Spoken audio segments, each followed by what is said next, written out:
こんにちは。はじめまして。私の名前はシファホイルニサと申します。2022年の B 組です。今回は日本社会と文化の発表をしたいと思います。そのタイトルは引きこもり。そして理由は期末試験のためです。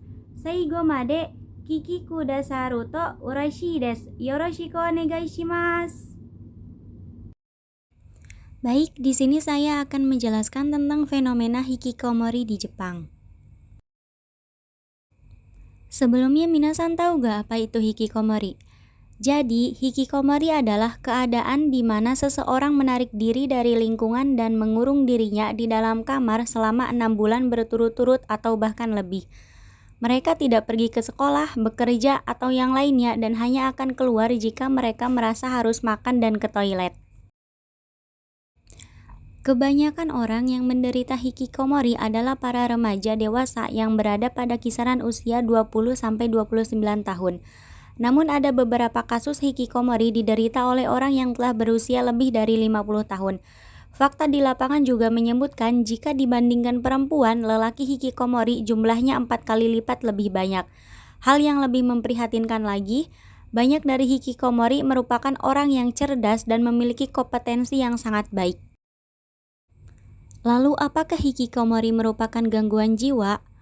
Nah, dalam ilmu psikiatri, hikikomori sebenarnya masih ambigu untuk disebut penyakit karena tidak tercantum dalam The Diagnostic and Statistical Manual of Mental Disorders dari Asosiasi Amerika yang menjadi acuan psikiater dalam mengidentifikasi gangguan jiwa.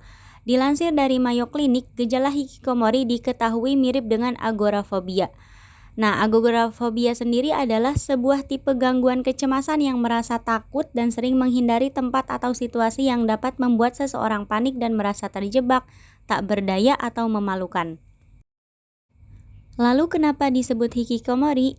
Istilah hikikomori diciptakan oleh seorang psikiater Jepang bernama Profesor Tamaki Saito pada tahun 1998. Istilah hikikomori berasal dari kata kerja hiki yang berarti menarik dan komori yang berarti berada di dalam. Saito membuat istilah tersebut untuk mendeskripsikan anak muda yang tidak memenuhi kriteria untuk didiagnosa mengidap penyakit mental tetapi berada dalam keadaan penarikan diri yang ekstrim. Tapi minasan tahu gak kalau kondisi kamar seorang hikikomori itu tergantung dengan apa yang dibutuhkannya. Misalnya, jika seorang hikikomori adalah seorang pecinta game, maka kamarnya akan dipenuhi dengan berbagai video game atau peralatan untuk bermain game. Lain halnya dengan hikikomori pecinta komik. Di dalam kamarnya pasti akan terdapat bertumpuk-tumpuk komik.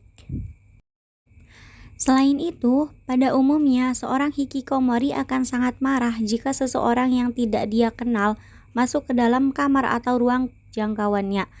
Mereka bisa sampai melakukan kekerasan seperti memukul atau bahkan mencekik leher orang tersebut. Jadi aku sarankan minasan sebaiknya hati-hati kalau berurusan dengan seorang hikikomori ya.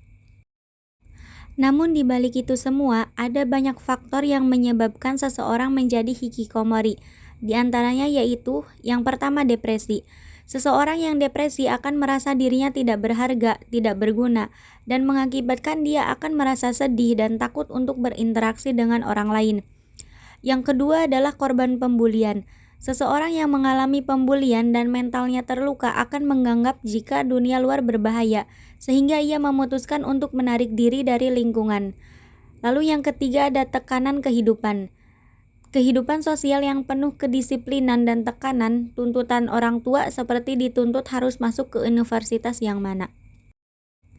Jadi berdasarkan penjelasan tadi dapat disimpulkan bahwa masyarakat Jepang selama ini dikenal sebagai orang yang pekerja keras yang rela pergi pagi pulang malam setiap harinya. Bekerja bagi mereka seolah seperti candu, bahkan banyak dari mereka yang tetap bekerja di hari libur. Namun di sisi lain, banyak juga penduduk di sana yang mengisolasi diri dari lingkungan. Mereka lebih sering mengurung diri di dalam kamar dan enggan keluar kecuali untuk makan dan ke toilet. Seseorang yang mengalami hal tersebut disebut dengan istilah hikikomori. Ada banyak penyebab seseorang menjadi hikikomori, antara lain depresi, pembulian, kehidupan sosial yang penuh kedisiplinan dan tekanan, dan tuntutan orang tua.